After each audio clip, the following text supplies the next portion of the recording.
guys, BBI here. I want to stop and say thanks for tuning in and checking out whatever the video is about that's about ready to come up next. If you could take a minute and hit subscribe, I'd greatly appreciate it. And if you enjoy what you've seen here, make sure to hit the like button. We'd greatly appreciate your support. Anyhow, guys, all that aside, let's get on with the show.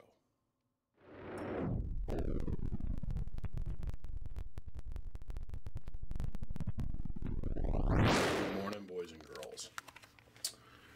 So this morning I'm going to work on Mr. J's davemade. Davemade. This is old school. This has got an EPD transformer in it though. So I think that's kind of freaking neat. Anywho, our friend Chicken Poop has returned. I use this term to describe this kind of solder work. Chicken poop.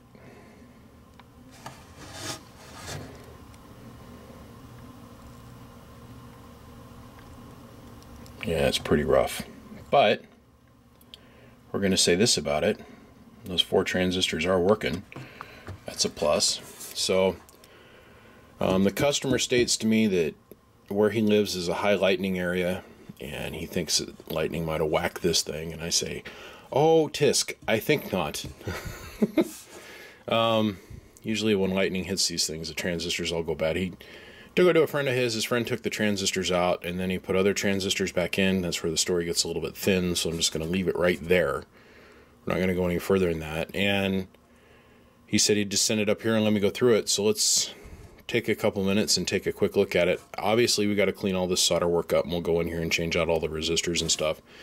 And then the other thing I like to do with these davemade cabinets is cover up most of these vent holes along the back to force a little bit more air to go down and go around the heatsink fins and exhaust out the cabinet. Of course, this thing's got 2 120 millimeter semi-decent fans that are in it. They run on 12 volts. But first things first, let's make sure the power supply is straight. So how we check for that is we're going to look for what our DC voltage is, and we're going to look to see if we've got any AC leak. So let's go ahead and we'll turn this sucker on. We're going to go over here to our voltmeter, which we have hooked up to our filtration capacitor, and see 19.85 volts, which is not uncommon. And we'll see what it actually does under a load. Let's go over here and look at the AC side, which that's pretty impressive. I mean, it's like no leak. So let's make it do something here. See, we got it in standby. Let's run around the lap here real quick. That is a 1,000 watt slug in peak, 1,000 in average, and a 5 watt slug in reverse back from the bird, 10,000 watt. Let me load. 5 watt slug between the 2950 and, of course, the davemade. Davemade. Hello. This is our input power. Hello. So we're going to run through it. So the pass-through tune is good on this thing. And what I mean by input power is how much drive we're going to put in it. So we'll take it off standby. I'm going to put it in OPT operate. It's about 500 watts with 20 watts of drive. Now here's our first sign that there's a problem. He said he was using it, getting about 1 kilowatt out of it, and then the next day he turned it on and it was only making about 750 watts of power. So let's first see if the power supply is leaking.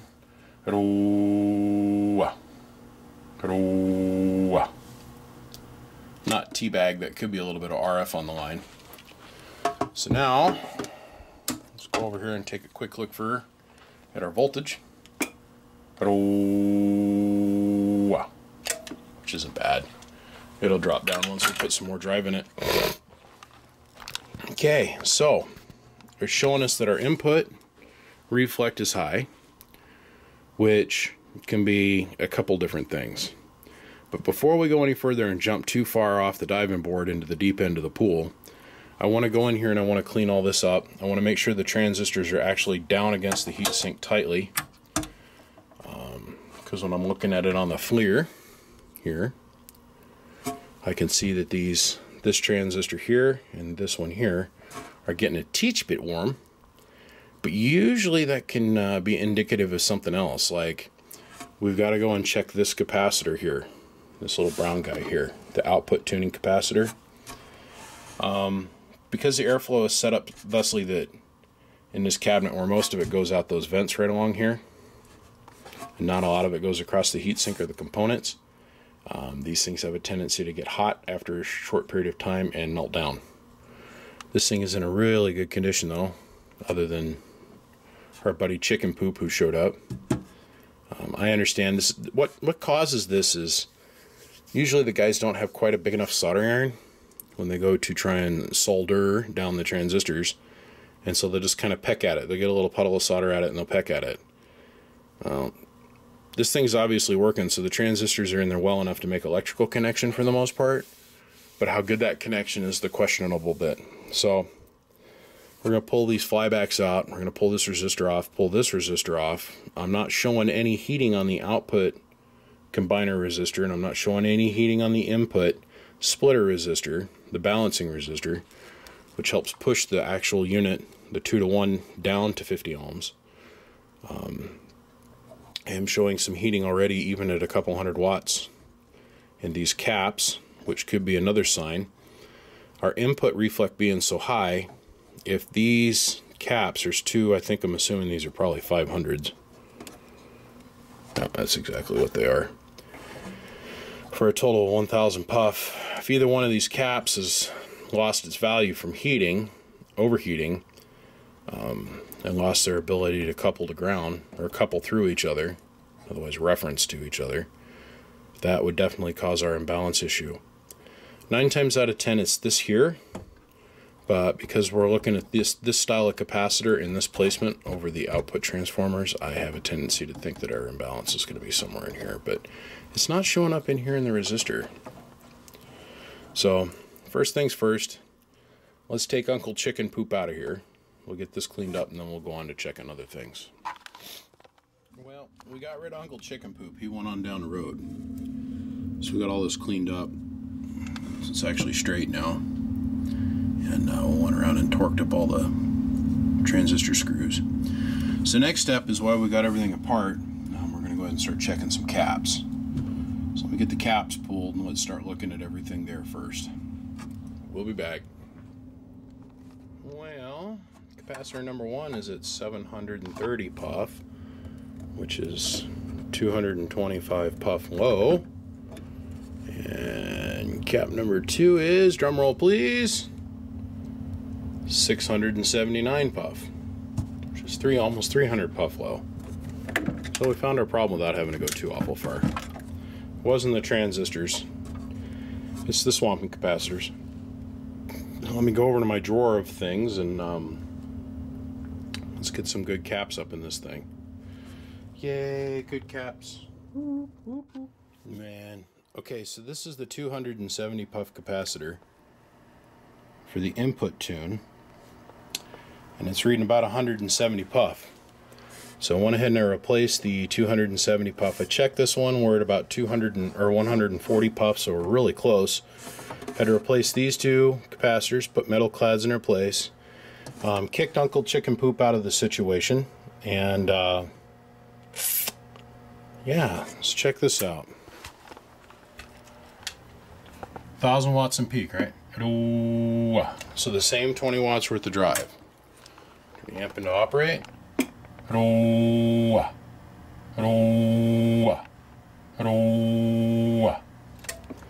So getting quite a few more watts my way. Input tune's right. So now, put the amp back in standby here real quick.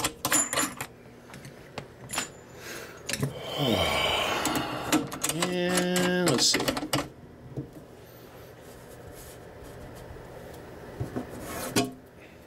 All right. Okay. So now we got the 955 in line. 1000 watts load. It's 80 watts peak. Put the amp back and operate.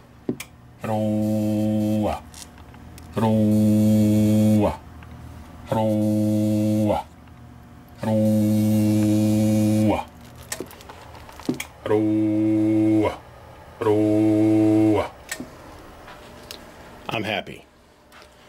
back over 1,000 watts easily, and I mean easily. Now the other thing I did is I went ahead and I blocked off all the vents in the back. See that? Took a piece of double-sided phenolic and put it on there. So let's put the fan lid on here. And now almost all the air that comes into this cabinet has to come out across the heatsink. Now what we have here is the classic big cabinet davemade breakdown. These boxes ran great for a long time, and I mean a long time, and then the caps start failing. And the reason the caps start failing is because they hold the heat, right? As the RF's passing by them, they get hot, and they hold the heat, and they hold the heat. And they start to devalue, like these here. This is a 500. And there's a 500. So it's pushing the, when those break down, it's pushing the circuit out of resonance. So, well, Mr. J, you're all done, man. I'm sorry for the extremely long delay. I can't even tell you what happened. I don't know. It kept getting cycled down. I know you're about 10 down from what's currently up on the list, but I didn't realize you'd been here this long, and I appreciate you reaching out and letting me know what was going on. So, long story short, first things first, and last things always first, and last and then second. Remember, safety's always third, but it's supposed to be first, I do believe. We got you squared away. And I'll get this thing boxed up and headed your direction here today. Well, gentlemen, my name is BBI. And as always, without a doubt, I am the biggest mud duck in Idaho. Come check us out, www.bbiamps.com. You can find me on, well, right here on the YouTube Garler, or Facebook, Twitter, Snapchat, Instagram. And every once in a while, you might bump into me on Pal Talk. You never know. Gentlemen, I gotta go. I'm gonna go run my kid to school, and I'm out of here. Bump bump from the biggest duck in Idaho. I'll see ya. Bye.